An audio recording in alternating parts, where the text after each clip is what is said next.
Good afternoon. Wadan is a Pashto language word, both a noun and a verb. It means innovation, blossoming, life, prosperity, progress, success, stability, joy, and enlightenment. Wadan is also the acronym for our NGO, the Welfare Association for the Development of Afghanistan. Wadan is an indigenous NGO. We are envisioning a peaceful, educated, drug-free, democratic, developed, and prosperous Afghanistan. We work with line ministries, civil society organizations, and others in grassroots communities, institutional development, civic education, and education in addition to drug control initiatives. We maintain national coverage. Today, with over 2,000 full-time staff members, Wadan is one of the largest and most active Afghan NGOs. However, our very first project was with the United Nations Drug Awareness Day in Kabul in 2003, and its budget was $1,200. Currently, Wadan runs 16 treatment and rehabilitation centers throughout Afghanistan, therapeutic treatment, community-based centers. And our funding is provided by UNODC and INL through the Colombo Plan. Kabul City, with its population of millions, is home to 3 Wadan residential treatment centers, totally 180 beds for men, 1 with 20 beds for women, and 1 with 40 beds for both women and children. The men's centers are also equipped to provide home-based treatment for 180 women per 90-day cycle. Also in Kabul, we have an outpatient clinic which can see up to 30 patients a day. It also provides follow-up for recovering addicts, public awareness, social, medical, and other referral services. 4 other outpatient centers offer the same services and are located in the provinces of Logar, Ghazni, Zabul, and Kandahar. I'm sure you've heard them all in the news. Gardez and Paktia province is where our first residential treatment and rehabilitation center opened in 2004. That has 20 beds for men and home-based treatment for women. And we also have 20-bed centers for men in Maidan Wardak, Khost, Helmand, Kandahar, Herat, and Badakhshan provinces, as well as a 15-bed center in Farah province. With the exception of Farah, these centers also offer home-based treatment for women. Residential treatment for women is available in Farah city, in Farah, in the west of Afghanistan, where we have 20 beds for women and home-based care as well. In Jalalabad city, Nangarhar province, in the eastern part of the country, Wadan has 2 facilities for women, one with 15 beds for women, adolescent girls, and children, and a separate 20-bed center for women, which also offers home-based treatment. In the past, we have treated thousands of drug addicts. In the year ending in August 2014, we have discharged 2,700 patients, 1,046 men, 249 women, and 471 adolescents and children. In the same time period, about 1,500 people received home-based care. Of these, only 29 were men. In the conservative atmosphere of Afghanistan, most women simply do not have the option of traveling to residential treatment centers. And when they're there, they don't stay as long as the men. We aim for a 45-day cycle for women, but they can stay up to 3 months. But mostly they have home-based care and prefer that. Men's primary reason for choosing home-based treatment could be to avoid social stigma, particularly if their position in society is high. Nonetheless, at the end of this August 2014, there were nearly 1,000 people on the waiting list for treatment at residential centers throughout the country, and 52 of those were women and children. The UNODC 2009 Drug Use Survey, which admittedly is out of date today, estimated there are around 1 million drug addicts who use mostly opium, with heroin addicts being the next most numerous. The INL Drug Demand Reduction Program research brief in December 2012 presented the results in their National Urban Survey, ANDUS, that showed 1.6 million addicts, including 0.03 million children who were passive child addicts. After the Taliban era, when drug addiction was a crime and addicts went to jail, there was a great need for awareness education, and this remains true today. Each of Wadan's civic education and education projects address drug control issues: addiction, rehabilitation, surviving the social stigma of seeking addiction treatment, and also not to cultivate poppies or trafficking or manufacturing illegal drugs. Within our treatment centers and outreach work, psychosocial counseling and religion are important parts of the programming, ensuring that recovering addicts have welcoming environments when they go home is addressed in family counseling sessions while the family member is under treatment, and later through the aftercare process. Basic education is also an important component of Wadan's treatment programs in all our residential treatment centers. At least 80% of Afghanistan is illiterate. Wadan focuses intensively on post-treatment follow-up and social reintegration. We have found it's evident that addicts, when encouraged, become role models for others who are still addicted. The backbone of Wadan's addiction treatment is to stress rehabilitation and reintegration. This approach aids in reducing the social stigma of drug addiction, encourages addicts to seek treatment, and benefits those who have successfully completed treatment. Wadan has also provided treatment for drug addicts who are jailed. We have worked in the prison in Kandahar, where detoxification and rehabilitation was offered to prisoners, and basic health care was available for both prisoners and guards. We have also provided drug education, detoxification, and rehabilitation services to the Afghan National Police in Kandahar and Herat. Those are the basic facts, but now I would like to tell you about our phoenix bird. From drug addict to role model. In many ways, Muhammad Anwar's tale is a typical, if tragic, chronicle of war, displacement, alienation, and drug addiction. What makes Anwar so different is the ending. The former Mujahideen commander, political activist, and heroin addict worked as a counselor in Wadan's Khosha Khan Treatment Center in Kabul. I come from an educated family, said Anwar. My father was an influential figure in the Islamic Revolutionary Council. When the communists took over, we had to flee to Iran. As a high school student, he excelled.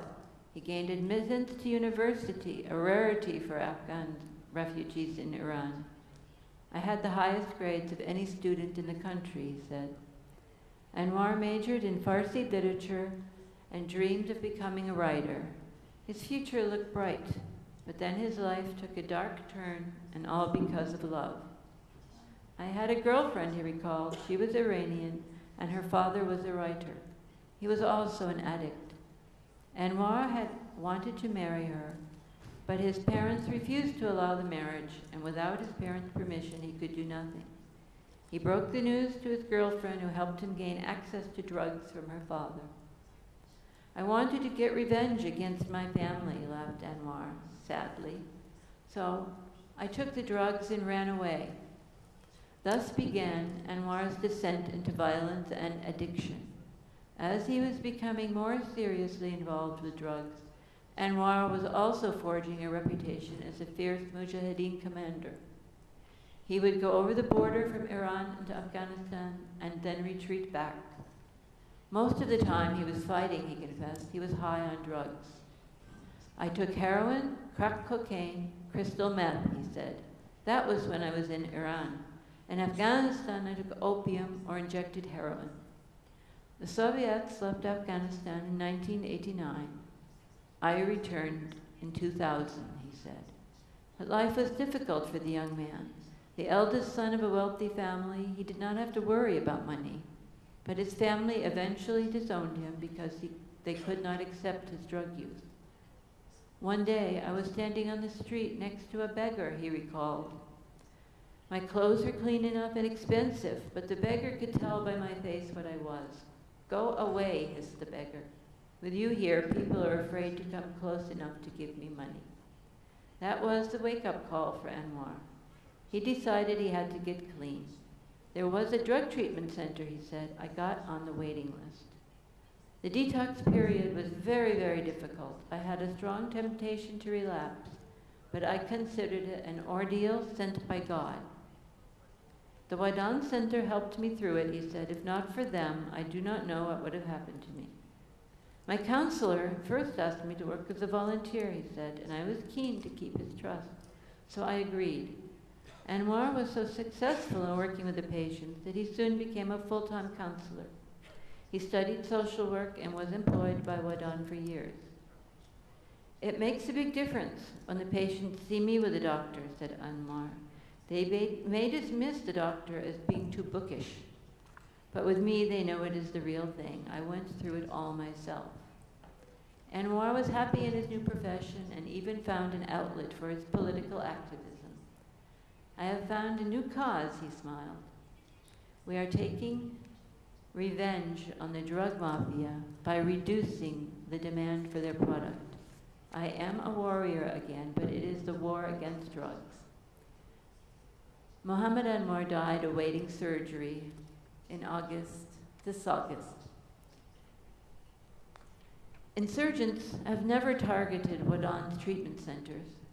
However, on November 11th, 2012, there was a huge explosion in Maidan Wardak. An improvised explosive device, an IED, exploded near the treatment center. 30 people were present at the time, and the Wadan facility suffered what is termed collateral damage. Immediately after hearing about the incident, Wadan doctors and social workers from Kabul rushed to the scene where they surveyed the damage, visited those hospitalized, and took ambulatory patients and staff back to Kabul. Of the 18 men under treatment, 9 were placed at one of our treatment centers in Kabul, 8 remained hospitalized, and 3 just decided to go home. Our compassionate and hard-working technical field staffs provide services under difficult circumstances that are the reality in Afghanistan, and they remain committed, long-serving, and dedicated. They persevere. These are brave men and women, and this is Wadan. In conclusion, even while we educate Afghan people about the evils of poppy cultivation and manufacturing and trafficking drugs, and though we have treated thousands of Afghan drug addicts over the years, and we will continue serving them for as long as we can, we must also consider the way forward. And let me pass the line. Okay.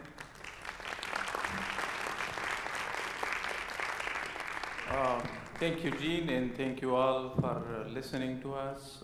Jean asked me to talk about the way forward.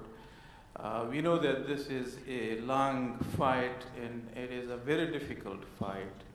I think it is a global problem which needs global solution. And for that, I think Afghanistan cannot only resolve this issue, it needs the assistance and hands of the international community, and the international community needs the assistance of Afghanistan. Unfortunately, there are two wrong myths and thinking. In Afghanistan, some of the people believe that they do produce drugs, but they do not use them. This is wrong. As Jean mentioned, according to the two surveys, we have more than 1 million drug addicts. And this problem haunts us. So for the Afghans to think that it is not their problem, it is wrong. And that's where Wadan is. We are trying to educate our own people that the drug production, usage, and trafficking is going to undermine our national security, and it's going to haunt us. But also the second wrong thinking is some people believe that the cultivation is only a problem of Afghanistan, and it's not going to affect the rest of the world. This is wrong as well. As I mentioned, it is a global problem, it needs global solution, and the international community and Afghans must join hands to fight this war. Also, we need a comprehensive approach. We did listen to some of the presentation about community-based versus therapeutic community, supply reduction, demand reduction. I think for any drug control policy to be successful, we need that policy to be comprehensive, taking into consideration supply reduction, demand reduction, and various approaches, and see where those approaches will work. So we need a comprehensive model and also a political will on the part of the leadership, not only in Afghanistan, but in our regional countries and internationally as well. If there is no political will, we don't really think this problem is going to resolve. So we advocate, we as a Wadan advocate for creating that political will. We are working with parliamentarians, the executive branch, but we are also educating the international community about the consequences of drugs. The rule of law is very important. In Afghanistan, we do have a lot of problems with insecurity, but also the control of the government and the rule of the law. So we are advocating that the rule of the law should prevail, and actually it shouldn't be only the farmers who will get punished. It should be the mafia first. The farmers need some incentives so they can switch from cultivating poppy into some other illicit crops.